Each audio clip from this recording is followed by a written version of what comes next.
Thanks for joining us, and we'll take an opening statement from Iowa State head coach TJ Otzelberger, please. First, I'd like to, credit Ole Miss and their program. They did a great job tonight defensively and really disrupted our offensive rhythm. So credit goes to them. Yet at the same time, really proud of the young men in our program, how they fought all season. Tonight wasn't our best, but it also doesn't define us. The young men in our program have accomplished a lot this year, and we're proud of how they've worked every single day, and all of them can say they've left the program in a better place. So proud of these guys. Thank you, Coach. Questions for the Iowa State student athletes, please.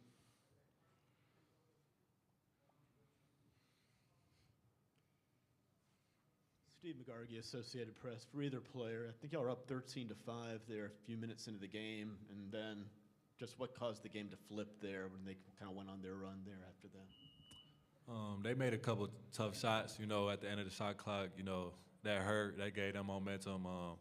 They went on a run after that. I know we came into the media under 12, I think it was 16-15 or something like that. They was up, and then they got it to about, 10, and it only expanded from there. So, credit to them.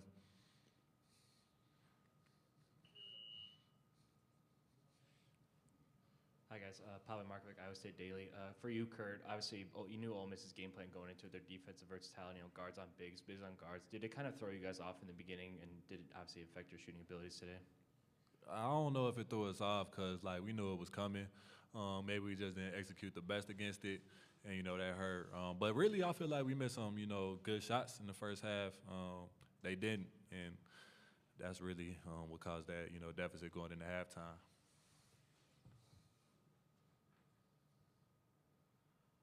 Other questions for the student athletes? Similar line of question, Alec Bussey, 24/7 for either of the players. I think in 4 of your guys' last 5 games, opponents hit at least 10 three-pointers. What do you think maybe led to some of those struggles in defending the three-point arc over the last 3 or 4 weeks of the season? I would say we struggled to stay in front of our guy, guard the ball, and then that put us into rotations.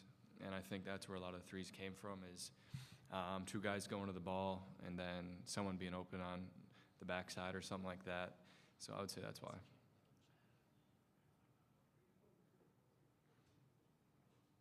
All right, we'll let the guys go. Appreciate your time very much.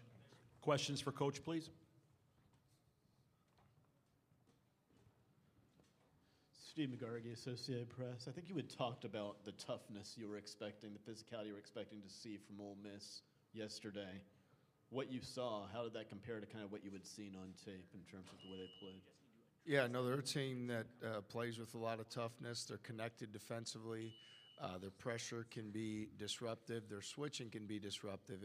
At times, it wears on you mentally. You're not able to get the ball into the paint and not get the normal plays that you want to make. And so, and then offensively, they do a really good job within the realm of their motion, keeping the basketball on the move and not allowing our pressure to settle in. So I think both certainly paid off for them. And what we saw on film, showed up for them tonight.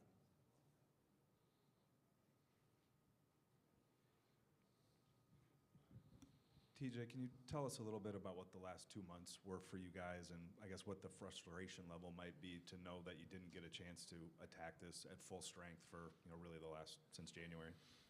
Yeah, I'd say, for our team this year, to start the season, with the expectations and the ranking that we had all year long, there was a higher magnitude with every game that we played. Certainly disappointment, wanting to fulfill and live up to those, the competitors that we all are every single day. And so, I look at the entire season and say, you start the year, preseason 6, you win 25 games, you finish in the top 5 of the league.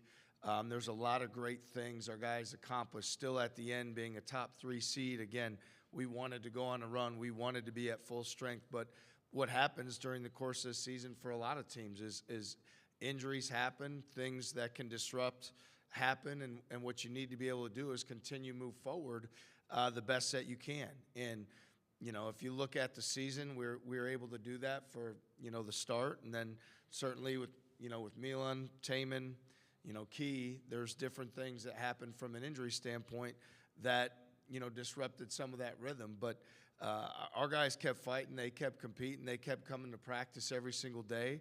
And I'm proud of how they continued to move forward. And the guys who were out there, I really feel like we left it on the court. Did we play great tonight? No. Wasn't our best, but our guys didn't stop fighting, and I'm proud of them for that.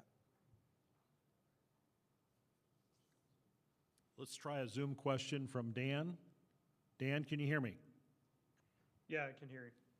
Go ahead. Wake up call. Yeah, sure. Dan Tortora, wakeupcalldt.com. Coach, you said that this game doesn't define the season. It doesn't define this team. When you look back on this season and look back on this squad specifically, what are those moments that you lean on that you can build on moving forward if this is not a true definition of the team?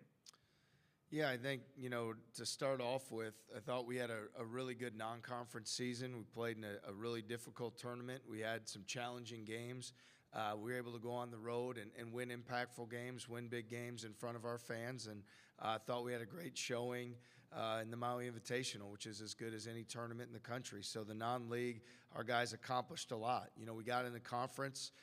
We started 5-0, and then we had some injuries and we had some disruptions, and that caused us to not be at that same full strength that we were. And we tried and worked and were diligent in our efforts throughout the course of the season to reestablish that. And I think down the stretch in league play, we were able to string together 4 wins again in league play, 4 in a row late in the season, which is also impactful. And then finding ways to win on the road. Our last regular season game, I thought we played really well in the conference tournament. So, again, when you win 25 games and you play in the Big 12, which is one of the best leagues in America, you win 13 league games. There's a lot of great things that happen. So even though we had high hopes and goals to make a run in this tournament, it doesn't diminish the things that the young men in our program accomplished throughout the course of the season.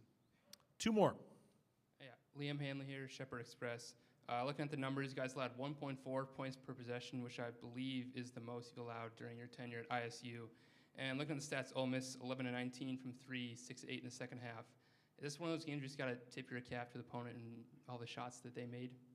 Well, we could have been, better defensively, as Nate had mentioned, guarding the ball and not having 2 have to come to the basketball. If we guard it better one-on-one, we don't get in rotation. They don't get the open threes.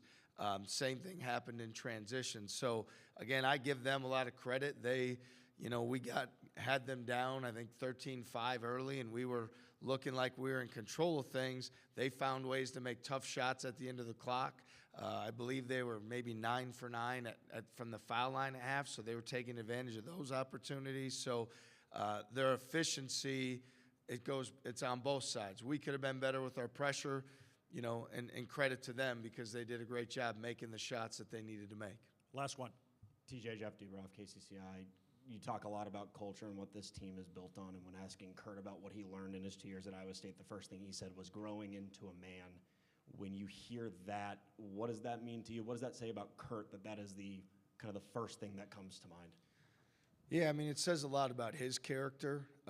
Obviously, we're highly competitive. We want to win every single game. We want to be playing in this tournament till the very end. Yet, I take it with a very, high level of responsibility to build men in our program, to teach them what daily habits need to be successful in life and everything that you do. We take a very honest and direct approach in how we do that, and we want the young men to come in our program to be better men as a result of our program. So having Kurt say that means a lot to me because I want to build a program where young men come in and they're successful in whatever endeavor they're to choose as they move forward in life. So for him to say that, that means that, hopefully within the realm of our program, that's happening, and it sounds like it is for Kurt. Thank you, Coach. Appreciate it. Thank you. Hammond Communications will post a recording of the press conferences in the NCAA Digital Media Hub at ncaa.veritone.com. Transcripts are provided by ASAP. Thank you.